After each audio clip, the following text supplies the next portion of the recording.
conferencia de hoy es pruebas diagnósticas y presuntivas para COVID-19.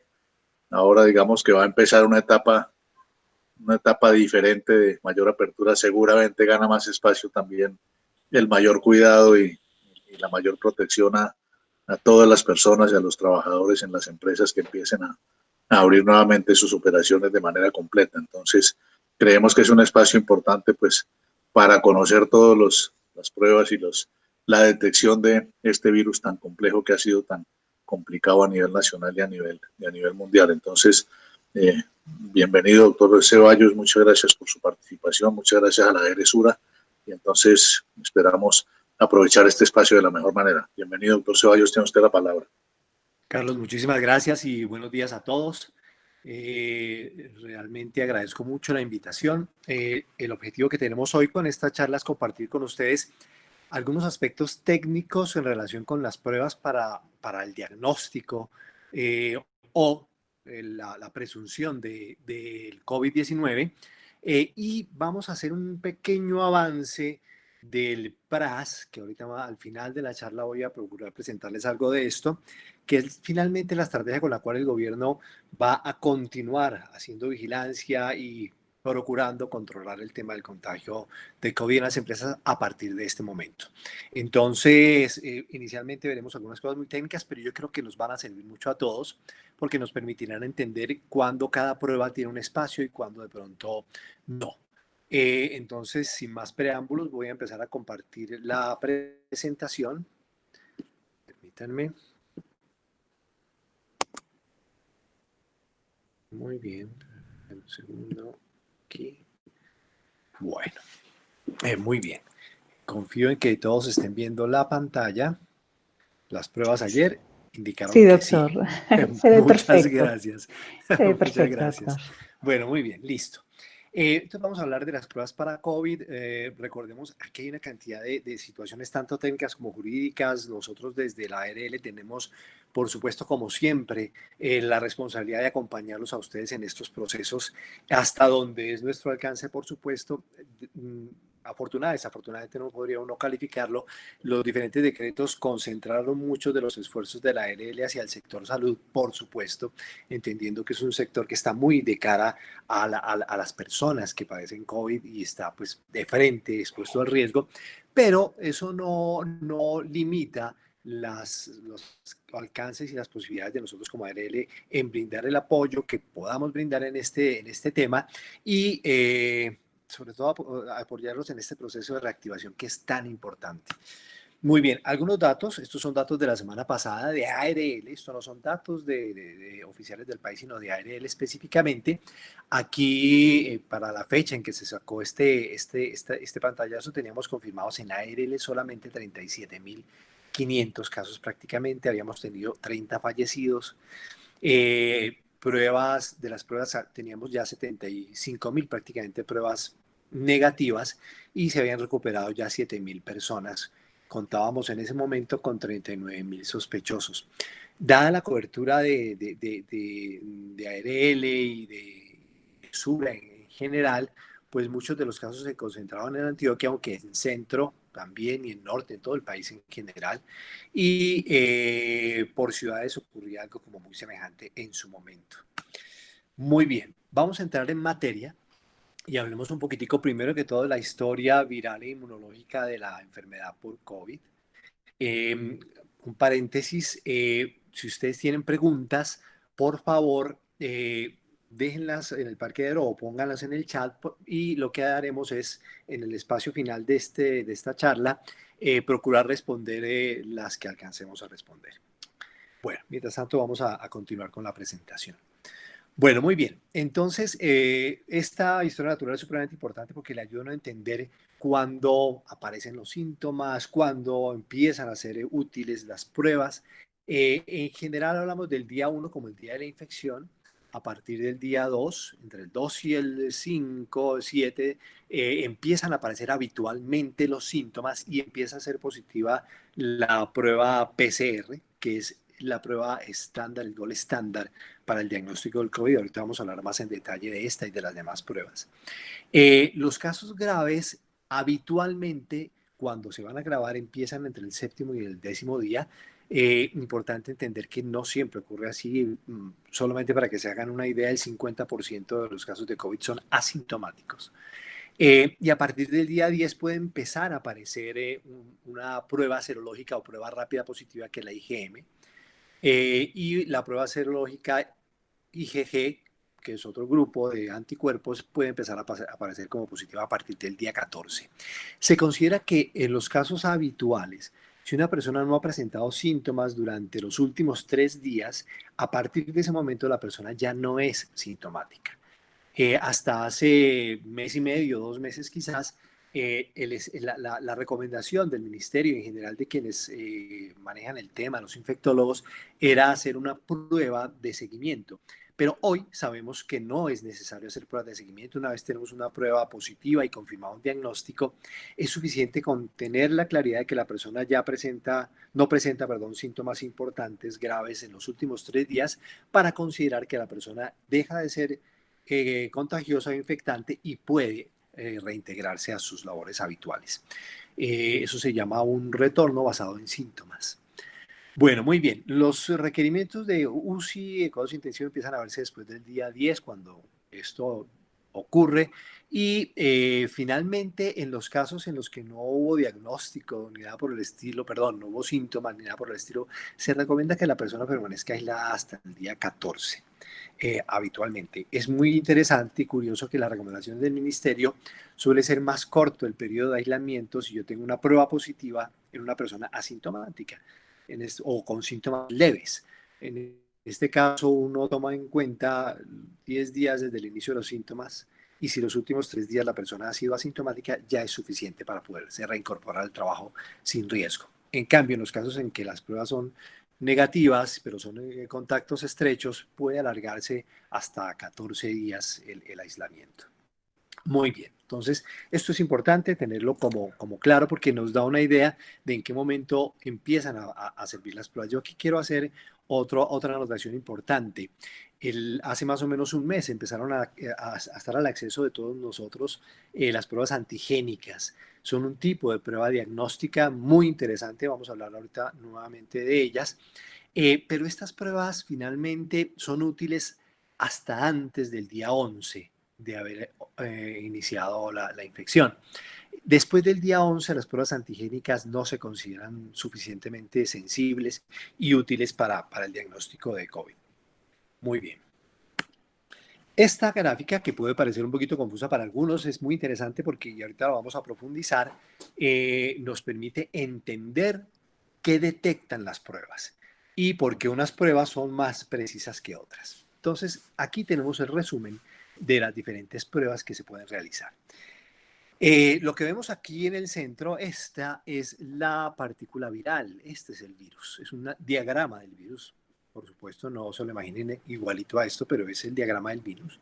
Lo que vemos aquí afuera es la cápsula del virus, que tiene una serie de proteínas y glicoproteínas, que son las que le permiten al virus unirse a las células humanas, replicarse después y producir infección.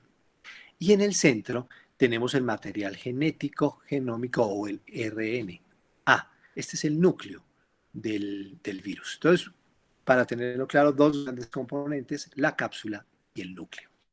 Muy bien. Cada uno de estos es detectable. La prueba PCR, que es la que consideramos el gold estándar, la prueba más precisa que podemos aplicar y la que se aplica habitualmente para hacer diagnóstico, es una prueba que detecta el núcleo del virus o el RNA. Entonces, lo que hace es identificar ese núcleo, lo replica por una técnica especial que tienen en los laboratorios para poderlo hacer suficientemente detectable, y luego, mediante otra técnica, dice si hay o no hay partículas del núcleo del virus. Es una prueba muy, muy precisa. Se demora un poco. Es una prueba que puede tardar más o menos 24 horas en dar sus resultados, dada la complejidad de la realización de esta prueba. La PCR es una prueba diagnóstica. Y, vuelvo a insisto, detecta el núcleo o partículas del núcleo del virus. Muy bien. La otra prueba, el otro tipo de pruebas, son las pruebas de detección de antígenos. Cuando hablamos de antígenos, nos estamos refiriendo a partículas, en este caso del virus, que tienen la capacidad de generar una reacción en el cuerpo humano. En este caso, los antígenos que detecta son los de la cápsula del virus. Esta prueba lo que hace es, mediante una técnica de creación de anticuerpos contra esto, una vez identifica alguna partícula del virus, me da un resultado positivo y si no la encuentra me da un resultado negativo. Entonces, estas dos pruebas, la detección de antígenos y la detección de PCR y la PCR, son pruebas diagnósticas. La PCR me detecta componentes del núcleo del virus y la prueba de antigénica o detección de antígenos me identifica componentes de la cápsula del virus. Eso es lo que hacen estas dos pruebas. O sea, ellas detectan directamente partículas del virus. Por eso se consideran pruebas diagnósticas. Muy bien. Ahora bien, tenemos los otros grupos de pruebas, las de detección de anticuerpos o pruebas serológicas o pruebas rápidas, así las llaman. Ahorita vamos a ver un cuadro en el que vamos a ver ese comparativo. Estas pruebas lo que hacen es identificar anticuerpos, o sea, esos elementos del organismo humano que se han generado en el cuerpo después de que ha estado en contacto con el virus. Solamente vamos a encontrar anticuerpos si el organismo de la persona ha estado en contacto con el virus, pero lo vamos a encontrar después de un tiempo. Me explico, yo tengo contacto con el virus y el cuerpo se toma su tiempo en generar anticuerpos contra el virus. Esos son los anticuerpos, esas son las pruebas serológicas o pruebas rápidas. Me identifican los anticuerpos que el mismo organismo ha creado contra el virus. Muy bien.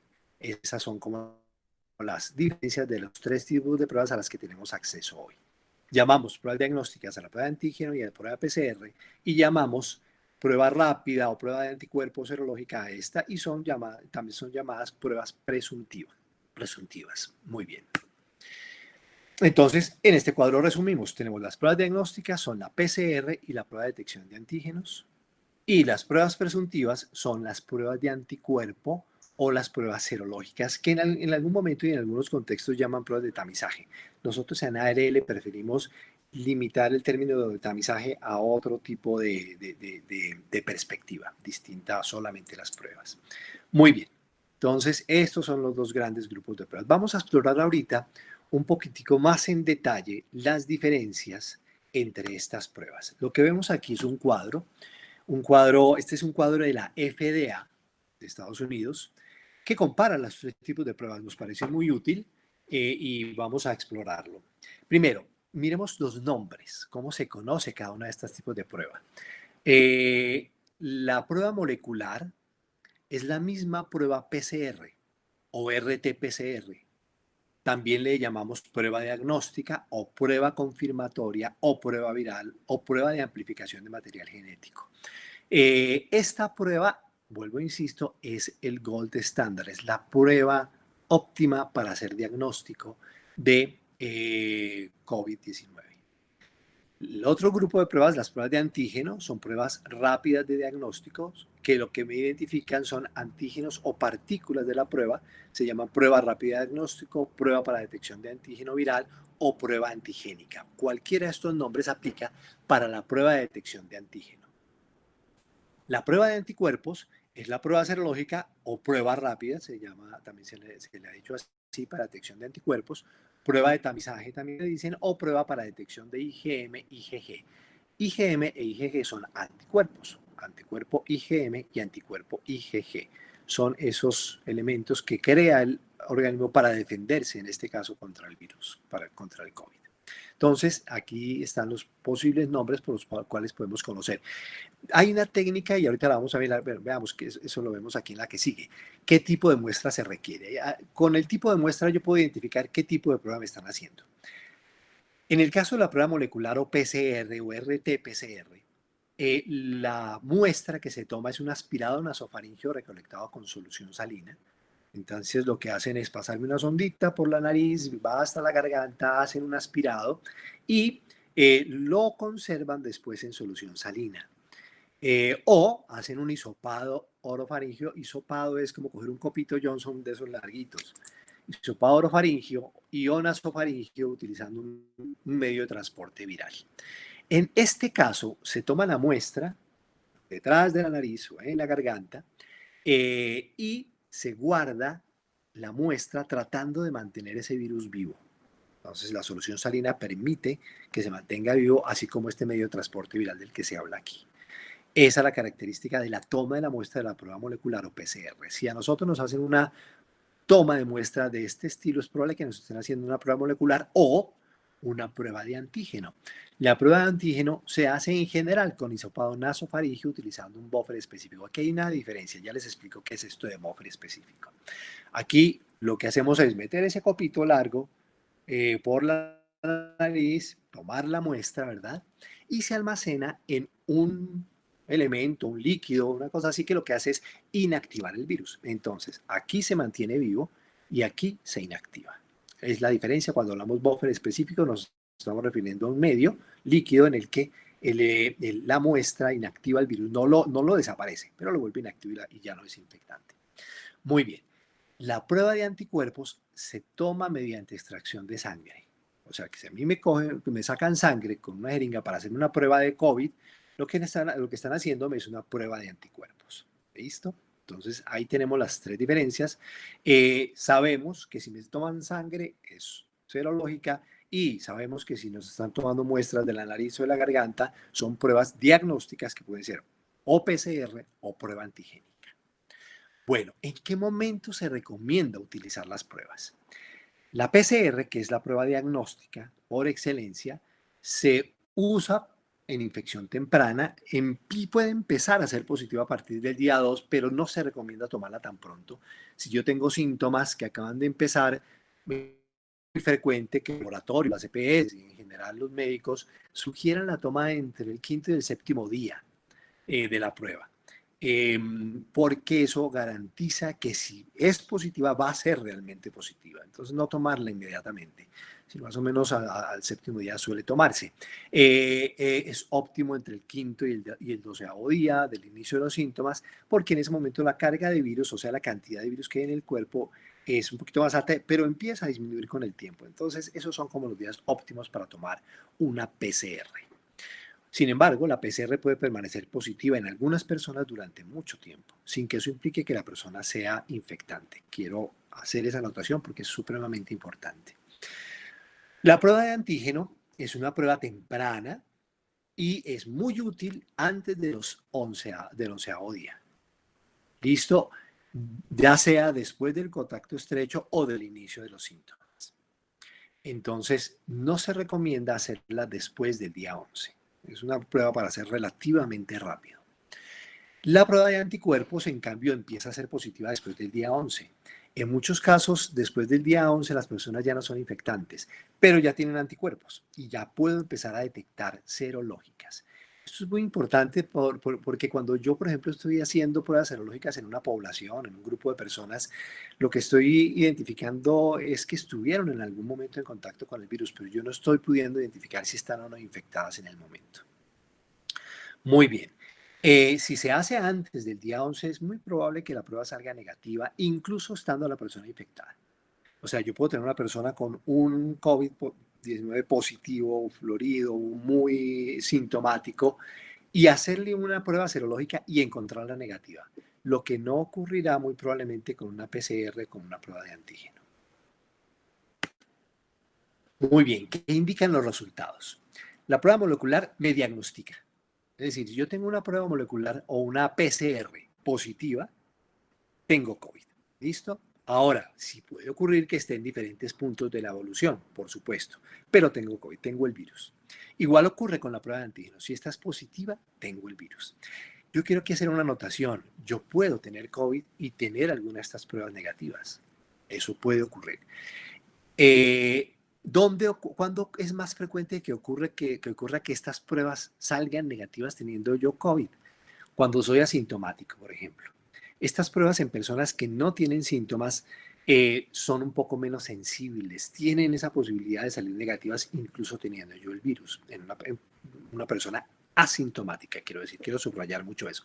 Puede ocurrir. Ocurre con mayor regularidad esa posibilidad con la prueba antigénica. Si yo le hago una prueba antigénica a una persona que no ha tenido contacto estrecho ni ha tenido ni ha tenido síntomas, hay una probabilidad alta de que la prueba antigénica salga negativa. Es importante que tengamos eso muy en cuenta. Por eso actualmente, tanto las sociedades científicas como el ministerio no recomiendan la aplicación de pruebas de ningún tipo en personas asintomáticas que no sean contactos estrechos. Entonces es bien importante tener eso claro porque la posibilidad de que una persona que sea asintomática, COVID positiva, le salga una prueba de esta negativa es importante, es alta. La prueba de anticuerpos no es diagnóstica, la prueba de anticuerpos o serológica o prueba rápida, como también la llaman, solamente me indica que la persona tuvo una exposición previa al virus y probablemente tuvo una infección, pero no me dice más. Muy bien, ¿qué detecta cada una? Ya lo vimos. En el caso de la PCR detecta partes del núcleo del virus o material genético del virus. En la prueba antigénica, proteínas específicas de la cápsula del virus. Y en el caso de la prueba de anticuerpos o prueba rápida, los anticuerpos IgM e IgG, que son anticuerpos que produce el organismo contra el virus. ¿Cómo se expresa el resultado? Siempre, en todos los casos, positivo o negativo. Punto. Aquí no se cuantifica. Es o positivo o negativo. La prueba molecular es o positiva o negativa. La prueba de antígeno es o positiva o negativa. Y la prueba de anticuerpos igual, positiva o negativa. Muy bien. Ahora, ¿qué no indica la prueba? La prueba molecular o PCR y la prueba de antígeno no me dicen si la persona estuvo infectada por COVID en el pasado. Me dicen si está infectada hoy, pero no me dice qué pasó en el pasado. Mientras que la prueba de anticuerpos sí. La prueba de anticuerpos, yo si tengo una IgM positiva y la persona ya está sintomática, yo puedo decir que alguna vez, no sé cuándo, la semana pasada, o está terminando, o hace 15 días, o hace un mes, tuvo contacto con el virus. Eso es lo que yo puedo decir con esta prueba de anticuerpos o prueba serológica. Muy bien. Entonces, este es el resumen de lo que es cada una de las pruebas. ¿Para qué sirven? ¿Cómo se toman? Importante saberlo. Los tiempos, importante los tiempos de resultados. La prueba molecular o prueba PCR, les decía yo a ustedes, se tarda en el mejor de los casos 24 horas en dar un resultado. Pasamos por una época muy complicada, hace más o menos un mes, mes y medio, en el que era tanta la solicitud de pruebas que los laboratorios en Colombia en general, todos estaban colapsados. Y muchos de ustedes probablemente tuvieron la desafortunada experiencia de no obtener un resultado sino hasta 7 días después, que es un momento en el que ya realmente no tiene utilidad tener una prueba. La situación hoy ha cambiado, afortunadamente. Las pruebas hoy se obtienen más rápido. La prueba de antígeno es una prueba realmente rápida. Esta es una prueba que, dependiendo de la técnica que se usa, que en general es estándar, eh, que me da resultados más o menos en 30 minutos a una hora. Lo hace muy, muy rápido. Sin embargo, aquí hay que tener en cuenta que hay procesos logísticos que pueden demorar un poquito el resultado de la prueba de antígeno. Entonces, tener que llevar la muestra a alguna parte, que la muestra haga cola para ser analizada también puede implicar un tiempo. Yo suelo decir que es difícil que salga una prueba de estas positivas, un resultado de una prueba antigénica antes de 8 horas, pero la realidad es que la sola realización, ponerla eso se demora más o menos entre 30 minutos y una hora. Muy bien, y la prueba de anticuerpos también se demora más o menos unas 24 horitas. Entonces, eso es lo que tardan estas pruebas. Hay muchas esperanzas con la realización de la prueba antigénica en ciertos contextos, dada la velocidad en que está la prueba y además es una prueba mucho más barata. Es la que se recomienda para búsqueda de contactos en poblaciones diferentes al sector salud. Es la que se recomienda incluso para su aplicación en áreas donde no haya acceso a la realización de pruebas PCR, porque las pruebas PCR requieren instalaciones de laboratorios muy complejas, muy avanzadas. Tengo entendido que solo las principales capitales tienen este tipo de instalaciones, mientras que la prueba de antígeno no requiere mucha infraestructura para su realización. Entonces, por ejemplo, en zonas alejadas, la recomendación del ministerio es, vea, en zonas alejadas, aplique prueba antigénica. ¿Qué es lo que ocurre con la prueba antigénica? Si la prueba antigénica es negativa en una persona muy sintomática, donde muy probablemente creo que hay una infección por COVID, debo hacer una segunda prueba, pero esa segunda prueba debe ser PCR. O sea, si una prueba antigénica sale positiva, ya sé que es positiva para COVID y listo, y ahí para el asunto. Pero si la prueba es negativa y la persona es muy sintomática, debo repetir entre 48 y 72 horas después una PCR. ¿Listo? No la antigénica, sino la PCR, lo cual sí me implica tomar la muestra, guardarla en el medio que se requiere y mandarla a un laboratorio que cuente con las instalaciones para su realización. Creo que eso aplica en algunos de los casos de sus empresas. Muy bien. Hablemos un poquitico de vigilancia. Esto que ven aquí es para trabajadores de la salud, sin embargo, uno puede extrapolar parte de esto a otros sectores. En el último lineamiento del ministerio que hablaba de pruebas, la recomendación para el sector salud, y vuelvo, insisto, podríamos extrapolarla para otros sectores, es basar la vigilancia en la aparición de síntomas, la identificación de contactos estrechos con casos sospechosos sintomáticos o el reporte de familiares sintomáticos. Esto es muy importante y ahorita lo vamos a ver más adelante cuando hablemos de PRAS. Y es que finalmente tenemos que optimizar los procesos de identificación o detección de casos a través de encuestas de síntomas, toma de temperaturas e identificación de contactos estrechos. Y quiero subrayar mucho eso. El tema de pruebas va a ser importante, por supuesto. Vamos a tener que identificar cómo hacer pruebas cuando ello sea necesario, pero lo más importante aquí es la identificación de síntomas. Y el que hago yo cuando identifico síntomas sospechosos de COVID es supremamente importante. Si en algunas de nuestras empresas el tema se ha ido como quedando, porque eso suele pasar, uno arranca con mucho entusiasmo con estas estrategias y luego en el tiempo esto va aflojando. Ahorita con la nueva etapa que estamos viviendo, el tema de identificación de síntomas, identificación de sintomáticos es supremamente importante, es el centro de la estrategia que propone el gobierno. Entonces, muy importante, tengámoslo presente, tenemos que fortalecer esas estrategias, es supremamente importante. Muy bien. La sugerencia en general es no hacer pruebas diagnósticas en personas que no tengan síntomas. ¿Mm? Eso es importante. En algunos grupos se va a recomendar, de hecho, cuando uno revisa el PRAS, sí dice, vea, en ciertos grupos hay que hacer pruebas y hacerlas masivamente, sí, en ciertas circunstancias puede llegar a ser necesario, pero en general en asintomáticos el rendimiento de las pruebas baja mucho. Esto que vemos aquí es algo en lo que coincide también la Asociación Colombiana de Infectología y en general el consenso de sociedades científicas pues, en Colombia. Muy bien, nosotros como ARL nos acogemos a esa recomendación, recomendamos muchísimo el tema de búsqueda activa de síntomas en la población, el estudio de contactos estrechos, pero no se olviden, integrando acciones como el seguimiento de la temperatura, la aplicación de encuestas de síntomas, reforzando las medidas de bioseguridad como el uso y retiro adecuado de elementos de protección personal, el distanciamiento y el lavado o higienización de manos. Es supremamente importante tener eso presente. Y, por supuesto, en el sector salud vamos a hacer PCRs, en el resto de sectores recomendamos que se hagan o PCRs o pruebas antigénicas en general. Las pruebas serológicas probablemente tengan un espacio muy particular para estudios que nosotros llamamos estudios de cero prevalencia. Y en el caso de brotes o conglomerados, que es un escenario al cual podemos exponernos, especialmente empresas como ustedes, habrá que aplicar las definiciones y lineamientos del Instituto Nacional de Salud. Muy bien. Vamos a hacer ahorita un paso a este tema. Es un tema supremamente importante. El 10 de agosto, el Ministerio de Salud expidió el decreto 1109, con el cual definió el programa de pruebas, rastreo y aislamiento selectivo sostenible, o PRAS.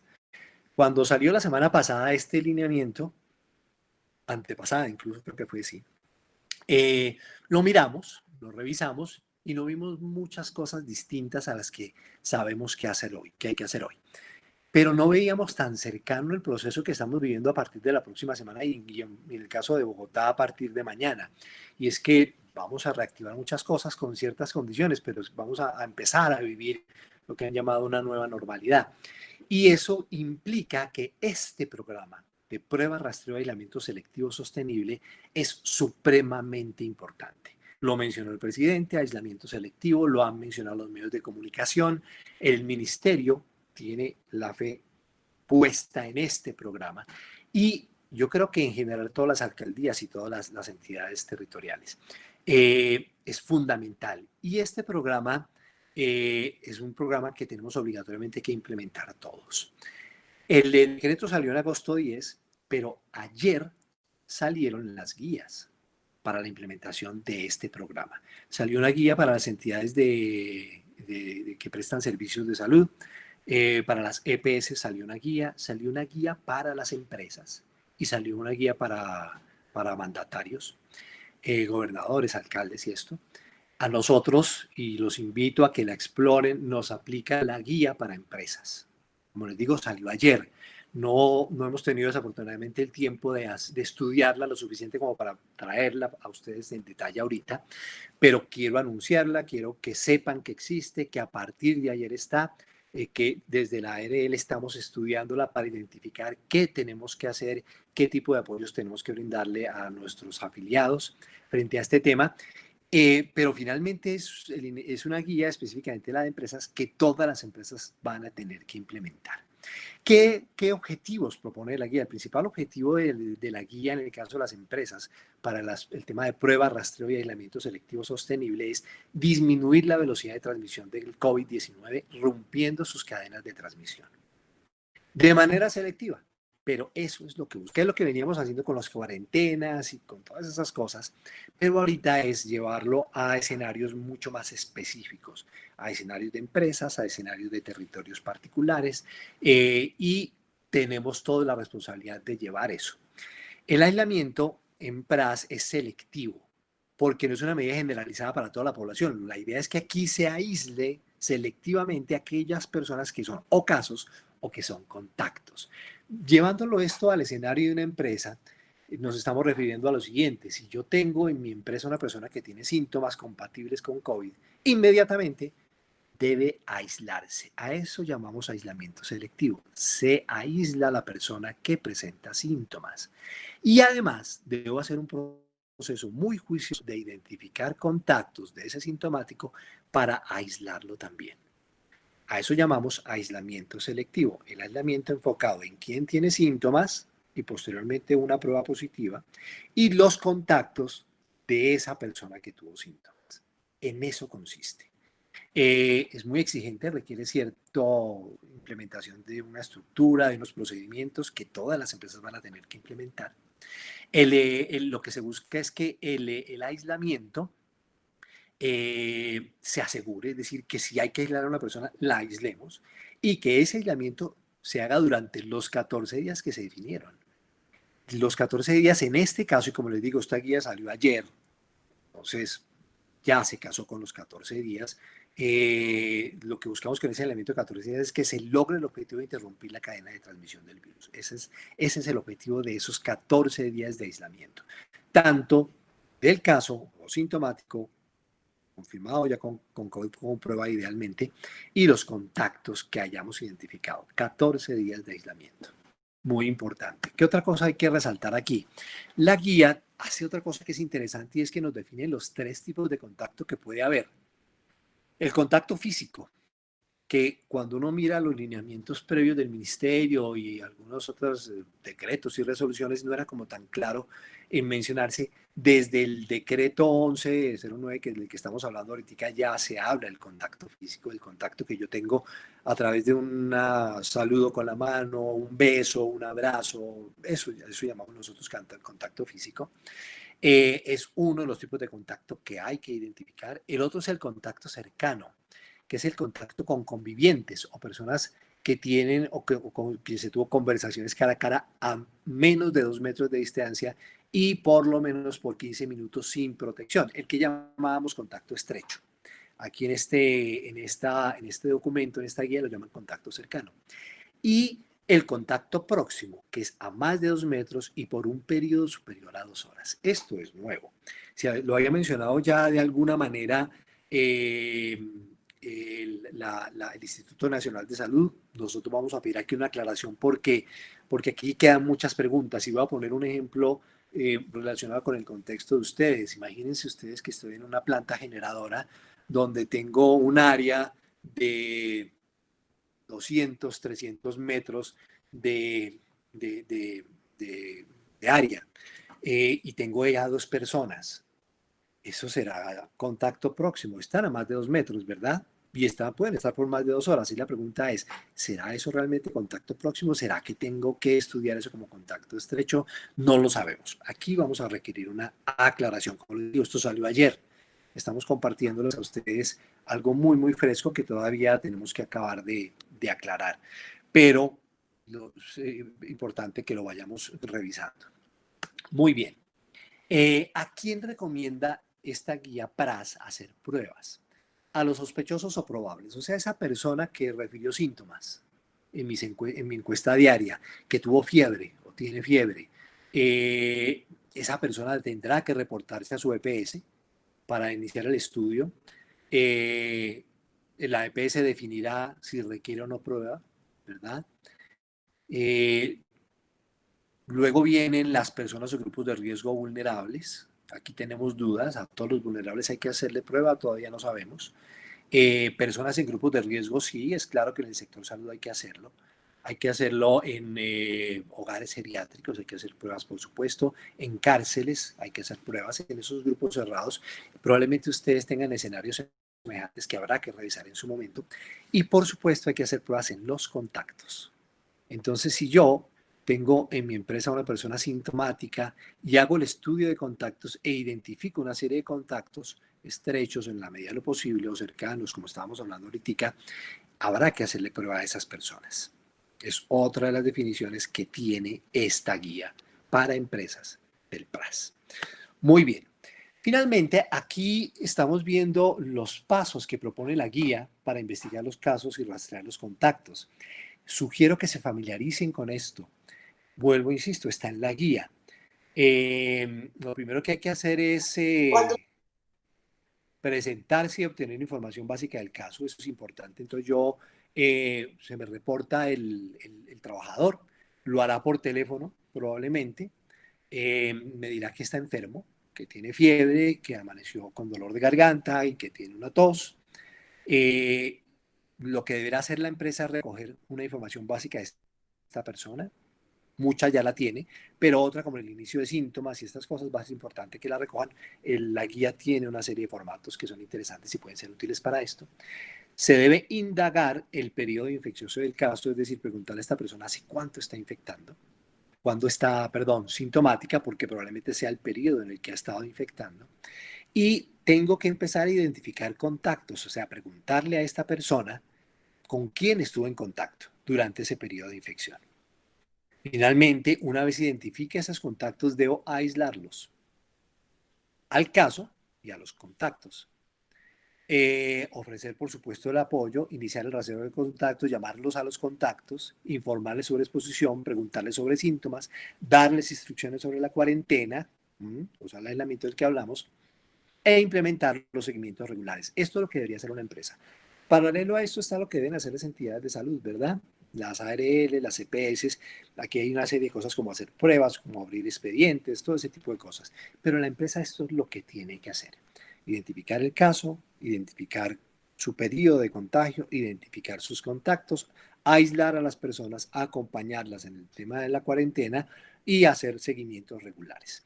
Esto es nuevo, vuelvo e insisto, esto salió ayer, me parece muy relevante traerlo a ustedes en esta presentación, porque la idea es que estemos preparándolos para ello. Como les digo, nosotros en ARL, en EPS, bueno, yo creo que todas las entidades estamos ahorita trabajando en estudiar en detalle estos documentos que salieron ayer para poder apoyarlos a ustedes y poder definir e identificar alcances y qué podemos hacer frente al tema.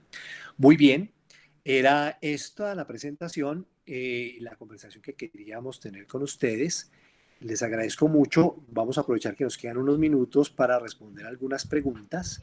Permítanme, yo voy a dejar de compartir pantalla. Bueno, les presento el manual de implementación PRAS para empresas. Este es el manual que salió ayer. Creo que lo consiguen en la página del ministerio. Muy bien. Y vamos ahora sí acá. Tenemos esto. Aquí. Perdón. Listo. Bueno, ya detuve la presentación, entonces si me pueden ayudar con las preguntas, Por Si supuesto. tenemos Bueno, doctor, preguntas, muchas tenemos gracias. en este momento dos participantes que han hecho preguntas. La primera es la señora Alexandra Pimentel. Alexandra, ¿usted nos acompaña?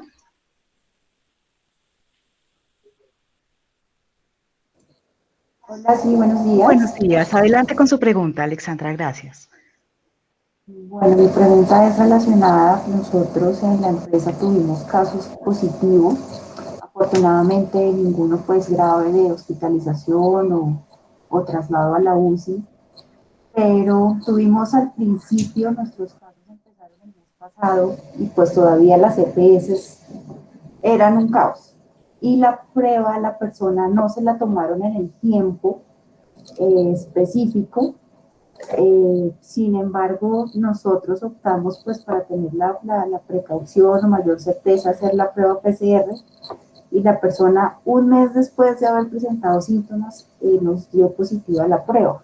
Entonces, en la dirección nos decían, pero que sabemos que hay estudios, hay información que dice que al día 10, pero pues nos quedó como la duda, gran duda, y sobre todo pues el tema de proteger a las demás personas, aunque sabemos que en literatura hay casos de los 10 días, ya no representan ningún riesgo, pero que tanto puede salir una persona y sabemos de casos que ha ocurrido en donde son positivos 3, 5 meses, pero en qué momento exacto, si ya en este momento podemos saber si la persona podría llegar a ser un riesgo teniendo en cuenta que o puede reinfectarse o eso es lo que está pasando. Mira, es una pregunta, Alexandra, muchas gracias. Muy compleja de responder. Sin embargo, yo voy a responderte frente a las experiencias que hemos vivido, lo que hemos aprendido hoy, y no es muy distinto a lo que tú acabas de mencionar. El parámetro para dar de alta a una persona o considerarla recuperada en general es 3 días sin síntomas serios y sin tomar ningún medicamento. Ese es el parámetro. Si yo tengo una persona que hace un mes estuvo con síntomas y hoy le hice una prueba PCR y salió positiva, lo que debo verificar en esta persona es que ya lleve 3 días sin síntomas. Es lo que tengo que verificar. Si lleva 3 días sin síntomas, se considera que ya no es infectante. No debería hacer más pruebas porque lo que va a ocurrir es que van a seguir saliendo positivas, muy probablemente, y tú tienes toda la razón. Nosotros también hemos identificado, sobre todo en el esquema que se usaba antes de hacer prueba de control, personas que tuvieron pruebas positivas varios meses después de haber presentado la enfermedad. Y eso ocurre, eso es real. Ahora, queda una inmensa duda, y tú la mencionaste al final, frente al tema de la reinfección. Ya se reportó un caso, no se han reportado más. Hasta ahora sabemos de un caso de reinfección, se hizo la prueba y se identificó que la reinfección había sido con una mutación del virus original, o sea, no fue el mismo virus que infectó a la persona inicialmente. Entonces, sí parece haber reinfección, digamos que con un solo caso uno no puede afirmarlo taxativamente, pero sí, ya se reportó y sí, tiene uno como esa duda, bueno, ¿será que sí? ¿Será que ahora se encontró además que la respuesta en la infección de esta persona era mucho más fuerte, o sea, ellos no tenían ya tantos problemas, pero sí queda uno como con la duda. Pero apenas se está empezando a identificar eso. Yo creo que por ahora nos toca, yo sé que suena muy raro decirlo así, confiar en el lineamiento que se ha definido. Porque lo que va a ocurrir es que finalmente quien tuvo COVID va a tener pruebas positivas mucho tiempo y si nos atenemos a estas pruebas positivas que van a salir saliendo a través del tiempo, estas personas nunca podrían volver a trabajar, sino hasta después de varios meses. Sabemos hoy que 3 días sin síntomas nos da la tranquilidad de que esa persona no es contagiosa, así tenga la prueba positiva. Entonces, mi recomendación, y será la recomendación que te dé cualquier infectólogo y que te dé cualquier institución EPS o aseguradora en general, es, mira, si lleva 3 días sin síntomas, esta persona puede reintegrarse. Listo, es la recomendación que hoy podemos dar. Creo que todos lo hemos vivido, esto puede cambiar en el tiempo, pero es la recomendación que debemos dar en el momento. Gracias, Alexandra, por la pregunta. No es una respuesta fácil de dar, pero es lo que podemos decir hoy. Muchas gracias. Continuamos, doctor. Viviana Orduz tiene una pregunta. Viviana, adelante, por favor. Sí, buenos días. Pues bueno, era relacionada con la pregunta anterior. Tuvimos un caso similar donde pues el trabajador había salido positivo, luego cumplió sus 14 días, ya no presentaba ningún síntoma, se le volvió a practicar la prueba y pues salió nuevamente positivo. Entonces era como relacionado con la pregunta anterior. Sí. Esa era una. Y la otra era, con respecto a los 14 días que tú mencionabas. Tú mencionabas que sí o sí eran 14 días de aislamiento y de acuerdo pues a los últimos a la última directriz del ministerio eran 10 días para persona confirmada. De acuerdo a esos 10 días, teniendo en cuenta esos 10 días, si la persona no presentaba los últimos 3 días sintomatología, se daba como caso recuperado. En esa situación, ¿nos mantenemos con los 10 días o con los 14? Muy buena pregunta. Te voy a dar la respuesta por anticipado y luego hago un análisis. La respuesta es no sé. Y bueno, voy a reafirmar, a confirmar primero tu primera pregunta. No recomendamos, yo sé que esa recomendación estuvo en algún momento, ahorita les sugiero que no se enreden con eso, no hagamos segundas pruebas de PCR. Si yo ya tuve una PCR positiva, hago mi aislamiento, mis 3 días sin síntomas y me reintegro y ya, listo. Entonces no hagan una segunda prueba porque con seguridad les va a salir positiva y nos vamos a enredar muchísimo con la reincorporación. Solo para complementar tu primera inquietud. Bueno, la segunda pregunta, ¿por qué la respuesta es no sé? Mira, el lineamiento del ministerio es del 3, ¿no es cierto? 3 de agosto. En ese lineamiento es muy claro el tema de los 10 días de aislamiento cuando la prueba sale positiva en una persona sintomática. Bueno, muy claro. Pero ayer salió esta guía que les estoy mostrando. La guía lo que busca es garantizar 14 días de aislamiento para romper los ciclos de transmisión. Y es una de las dudas que tenemos revisando la guía. Por eso te digo que no sé, es el tipo de consultas que tenemos que hacerle o al Instituto Nacional de Salud o al Ministerio para saber cuál de las dos recomendaciones seguimos nosotros. Si la que propone el PRAS, que es 14 días, o si la que propone el lineamiento del Ministerio, que es de 10 días, incluyendo 3 sin síntomas. Entonces, por eso te digo, la respuesta hoy es no sé. La guía esta que les estaba mostrando, se las voy a volver a compartir para que la veamos, salió ayer, entonces es muy difícil poderles a ustedes decir, mire, no respondió esto el ministerio, no, porque apenas estamos estudiándola. Permítanme un segundo. Esta es la guía. Entonces, estamos revisándola, habla de garantizar 14 días de aislamiento, yo les voy a mostrar esa información de la guía. Es una guía interesante, muy recomendado que la vayamos revisando. Aquí está el aislamiento selectivo.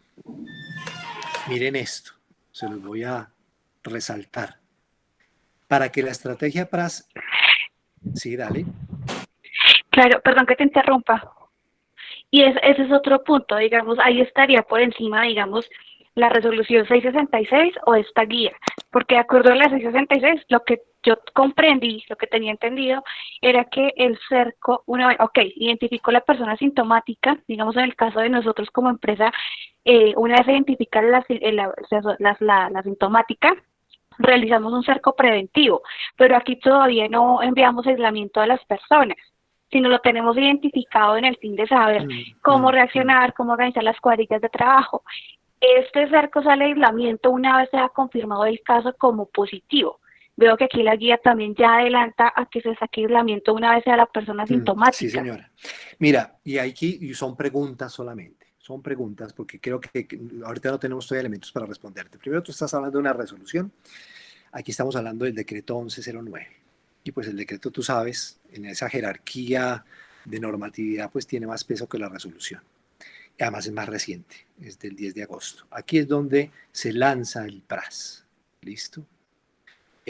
Y la guía, que es de ayer, nos está proponiendo estas cosas. Entonces, sí, hay muchas preguntas todavía, muchas preguntas por resolver, estamos en esas. Yo casi que si tuviéramos aquí línea directa con con el ministerio te diría, venga, preguntémosle, ¿verdad? Porque tienes toda la razón con la inquietud. Pero mira que tenemos una serie de normas y cosas que están poniendo sobre la mesa una serie de cambios. El decreto del que estamos hablando, ¿verdad? La guía que les estaba mostrando yo ahorita y la intención del ministerio y de todo el gobierno de a partir del lunes, del martes, volver a esa normalidad, ¿verdad? Entonces yo creo que lo que buscan es crear un equilibrio entre esa salida a la que vamos todos, algunos de nosotros tenemos nuestras reservas frente al tema, y las medidas que debamos implementar para que eso genere un balance en la gestión del riesgo. Entonces, Viviana, la respuesta es, aún no sabemos. Nos toca hacer la revisión completa del documento y luego hacer las consultas respectivas.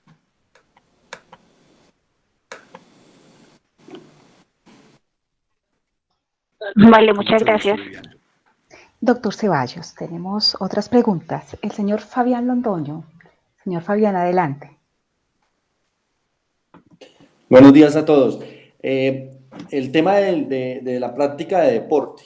Uno ve en todo el mundo unas posiciones tan diferentes. Hay países que tienen abiertos los gimnasios, aquí están restringidos los gimnasios, se puede hacer deporte, pero aquí pretenden que uno monte bicicleta subiendo la calera con tapabocas, y el que pone eso seguramente nunca ha montado en bicicleta.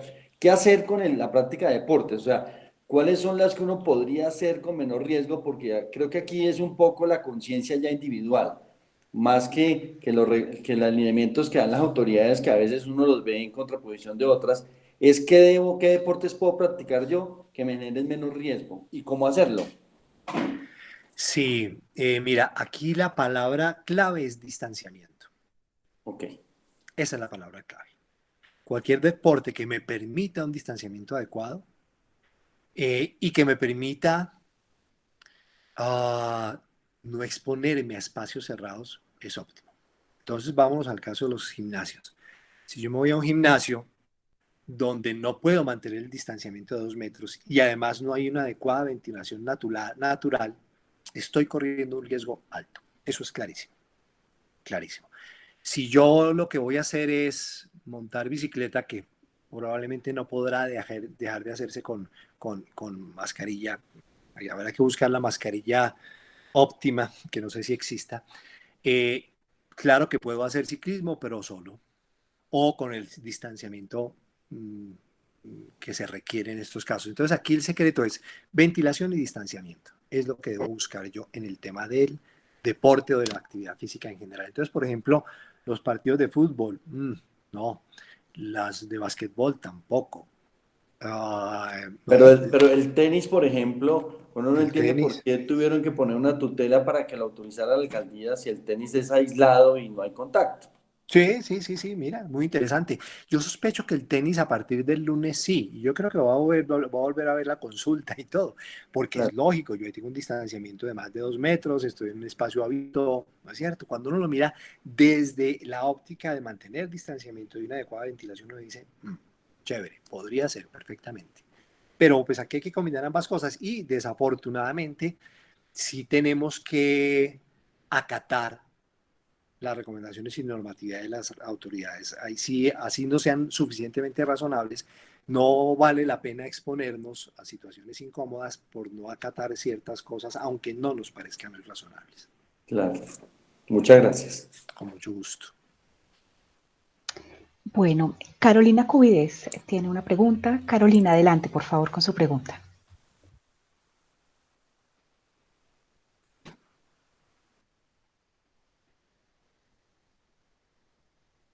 Buenos días, Carolina. Carolina Cubides, buenos días.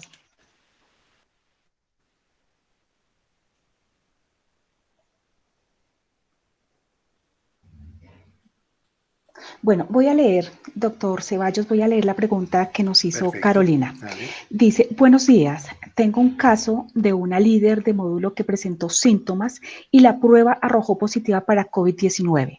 El módulo está conformado por 12 personas. ¿Ese grupo entra en aislamiento preventivo? Aquí hay muchas preguntas que hacer. Yo, pues, sin estar familiarizado, ¿a qué nos referimos con módulo? ¿No es cierto? Es como la primera pregunta. ¿Qué es un módulo para ustedes?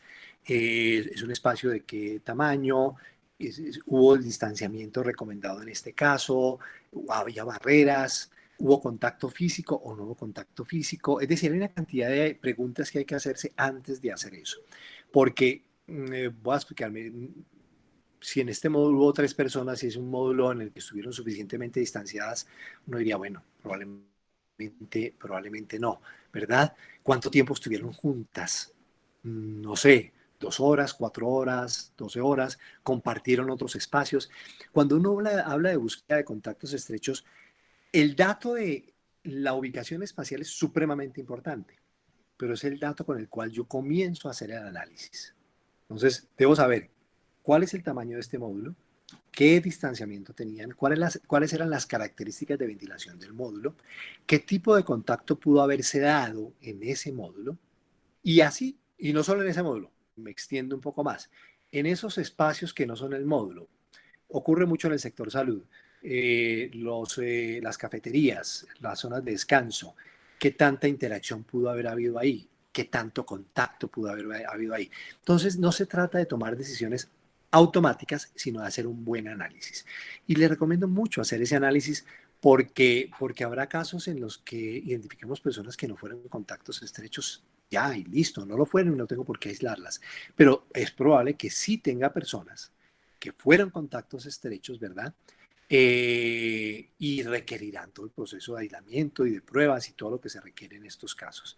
Entonces hay que hacer un análisis muy juicioso del contacto estrecho, ¿verdad? Y de los tipos de contactos de los que hablamos. Y para eso es muy importante que yo tenga claras cuáles son las características del módulo, todo ese tipo de cosas.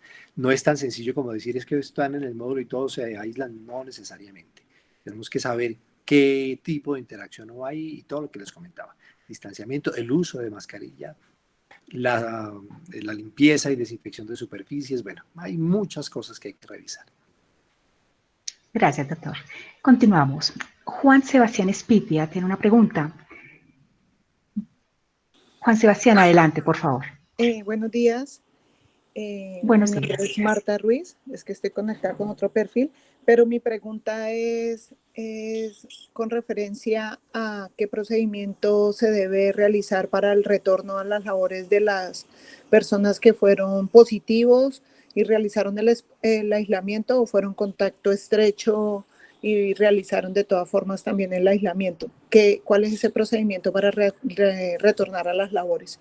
Sí, listo. Y aquí voy a devolverme, por lo que no hemos estudiado todavía bien la guía, voy a volver al lineamiento del Ministerio de agosto 3. ¿Listo? Vamos a fundamentarnos en ese lineamiento para darte la respuesta. Como les digo, una vez estudiemos la guía y aclaremos cosas, es probable que esto cambie. Pero hoy, ¿cuál es la recomendación? Hoy, la recomendación es, primero, quien define que se acaba la incapacidad en el caso de la persona asintomática es la EPS, ¿listo? O la ARL. Y se acaba la incapacidad y la persona debe ingresar. ¿Cuándo se acaba la incapacidad? Cuando la persona que hace el seguimiento identifique que esta persona no tiene síntomas por 3 días. Entonces, aquí es muy importante el seguimiento de la empresa. No sé, pues, hay trabajadores, la mayor parte somos muy responsables y avisamos, ¿verdad? Mire, ya se me acabó la incapacidad, llevo 3 días sin síntomas y puedo regresar, perfecto. Pero si eso no ocurre, yo como empresa debo proactivamente hacer esa pesquisa. Entonces, una vez pasen los 10 días en esa persona que fue sintomática y fue positiva, vale la pena hacer un seguimiento y preguntarle si le extendieron o no la incapacidad. Si no se la extendieron, preguntarle si tiene síntomas. Si tiene síntomas, decirle, comuníquese con su EPS para que le extienda la incapacidad. Y si ya no tiene síntomas, si ya se comunicó, ya no hay más incapacidad, la persona puede retornar al trabajo. Ojo, retornar con las mismas recomendaciones de protección que cualquier otra persona. Como les decía antes, el tema de reinfección está todavía revisándose. Como les digo, ya hay un caso reportado de reinfección, o sea que las personas que ya tuvieron COVID deben tener las mismas precauciones que quien no ha tenido COVID. Entonces, ahí queda claro, espero, el tema del sintomático con prueba positiva. ¿Listo? Sí, señor. Perfecto. Ahora pasemos al contacto estrecho, que es un poquito, curiosamente, es un poco más difícil, ¿verdad? Curiosamente un poco más difícil porque no tengo un día de inicio de síntomas ni nada por el estilo. Lo que dice el lineamiento frente al contacto estrecho es, venga, usted identifique el momento del contacto estrecho, ¿verdad? Después de identificado ese momento, espere, aíslelo, por supuesto, y espere 7 días. Al 7º día, hágale la prueba. ¿Listo? Si la prueba es positiva, lo que debo hacer es aislarlo 10 días más, ¿verdad? Y ya. Positiva, espero de los 10 días, nunca tuvo síntomas, si nunca tuvo síntomas, perfecto, ingresa a trabajar. Esta persona desafortunadamente, bueno, esta persona va a tener la incapacidad de 10 días y eso también me sirve. Entonces en esta persona lo mismo. Una persona juiciosa llama a la empresa y dice, se me acabó la incapacidad, pero si no lo es, yo debo hacer el seguimiento como empresa, decirle, venga, ¿cómo va? ¿Cómo sigue? ¿Tuvo síntomas? No, no tuvo síntomas. ¿Cómo se siente? No, perfecto. ¿Cuándo se le acaba la incapacidad? No, mañana. Bueno, lo espero pasado mañana. ¿Listo? En el caso de esa persona contacto que tuvo una prueba positiva y que nunca presentó síntomas. ¿Listo? Ahora tenemos el otro escenario, la persona contacto que tuvo la prueba negativa. La recomendación es completar 14 días de aislamiento. ¿Listo? Entonces, llevo 7 días. Me llegó la prueba, los otros 2 días ya van 9 días, me quedan 5 días. La pongo a teletrabajar o alguna cosa de estas, trabajo en casa si es factible, yo sé que a veces en el sector eso no es posible, yo sé que ese es otro tema, podríamos hacer otra charla ya al respecto, pero una vez cumpla sus 14 días, listo, se reintegra, simplemente la llamo o incluso yo llevo la cuenta, le digo, mire, usted de acuerdo a esto tuvo su prueba negativa, tiene que completar el tiempo de aislamiento, por favor, se reintegra tal día, si no presenta síntomas y ya. Ese es el procedimiento. Aquí hay mucho de seguimiento por parte de la empresa a estos casos y yo tengo que tener muy bien identificado si se trata del sintomático positivo, del contacto estrecho positivo o del contacto estrecho negativo para poder definir mis tiempos.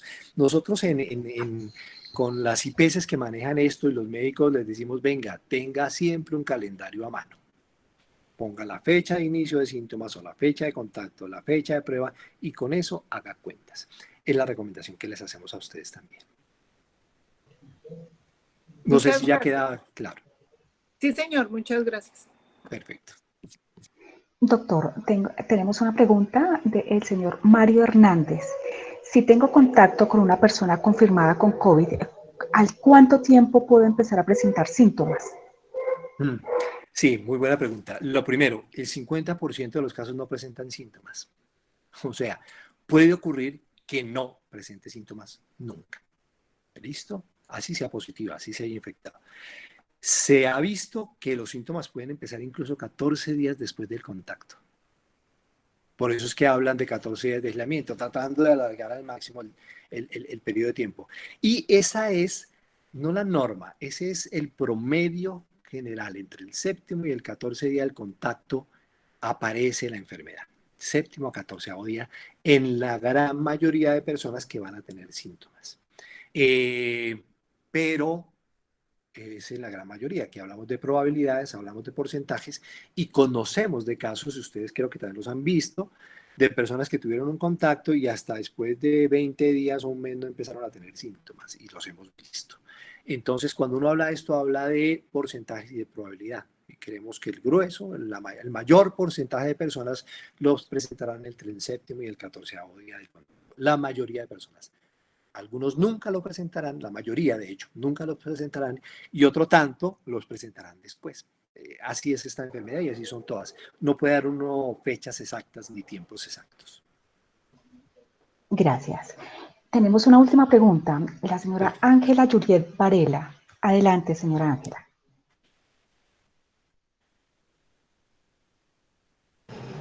Hola, buenos días. Buenos días, Ángela. Bueno, lo que pasa es que nosotros tuvimos un caso positivo. La persona fue a urgencias el 31 de julio y hasta ayer se reincorporó. Ella tuvo síntomas, le salió positiva la prueba y como siguió con los síntomas después de los 14 días, le hicieron una segunda prueba y el médico nunca le dio incapacidad. Entonces yo no sé si eso es al criterio del médico o hay una No, reglamentación que diga que deben darle la incapacidad. sí, Ángela, es decir, sí, mira, y hemos identificado muchos errores ahí y bueno, yo pertenezco a la ARL, nosotros también nos hemos equivocado, también lo han hecho muchas EPS. Mira, en este caso en particular, si yo llevo 14 días y todavía tengo síntomas, se debe extender la incapacidad necesariamente, hasta el punto, el momento en que desaparezcan los síntomas. Generalmente las extensiones de incapacidad son de a 3 días, a ver cómo sigue la persona, y después de eso se esperan 3 días sin síntomas para finalizar la incapacidad. Ese es el deber ser. Ese es el deber ser. Digamos que no podría darte otra respuesta, pero el deber ser es el que te estoy diciendo. O sea, tienes toda la razón. Esta persona, si tenía síntomas, debió haberse le extendido la incapacidad hasta la desaparición de los síntomas por 3 días. Ok, y también tengo otra pregunta, es decir, cuando a ella le diagnosticaron el COVID, yo me comuniqué al ministerio, a la línea 123, pues para informar, ¿no? Sí. Y eso fue como imposible. Y ese listado que estamos hablando pues del acercamiento, nosotros lo hicimos con ella, analizamos las personas, pero en realidad, ¿a quién se le pasa ese listado? Mira, ahí te puedes apoyar. Primero, la EPS es importante que sepa eso, pero también la ARL. ¿Listo? Entonces, ese listadito, pásalo a nosotros. ¿Listo? Nosotros los apoyamos verificando los contactos. Ya a estas alturas, pues ya va a ser difícil, pero verificar los contactos, identificando si fueron contactos laborales, que es lo muy importante, y dando el apoyo que requieren en esos casos. Porque yo le comuniqué a la ARL, pues a Sí. Sura, a la asesora, y yo le comenté, bueno, tenemos tal caso, no sé qué, entonces ella me dijo, pero fue laboral o social.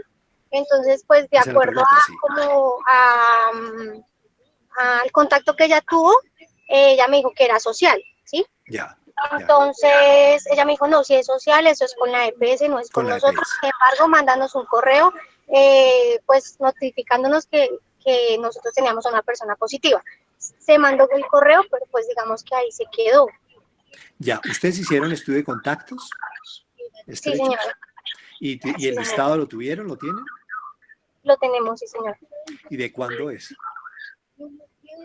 Uy, eso lo hicimos a principio de agosto. Realmente no lo tengo en estos momentos, pero fue a principio de agosto y ninguno hemos tenido síntomas. Claro, no, si quieres igual ya mándalo igual a la ARL para que estemos informados. Ya hacer pruebas a estas alturas no tiene mucho sentido. Pero bueno saber que se hizo el estudio y esas cosas, y compártenos a nosotros esa información, por favor. Ok, y en el caso de la incapacidad, digamos que ya es como un tema con la EPS, ¿cierto? Como la incapacidad pues, con ellos. Sí, la incapacidad de ella es con la EPS, sí señor. Porque el contacto fue comunitario. Sí, señor. Ok, sí, señor. Bueno, muchas gracias. Bueno, a ustedes muchas gracias. Bueno, yo tengo que pasar a otra reunión, pero un gusto acompañarlos. Gracias. Doctor, nuestros agradecimientos a usted, doctor Ceballos, por esta excelente conferencia. Muchas gracias por su tiempo. Y a todos los participantes, muchas gracias y que tengan muy buen día.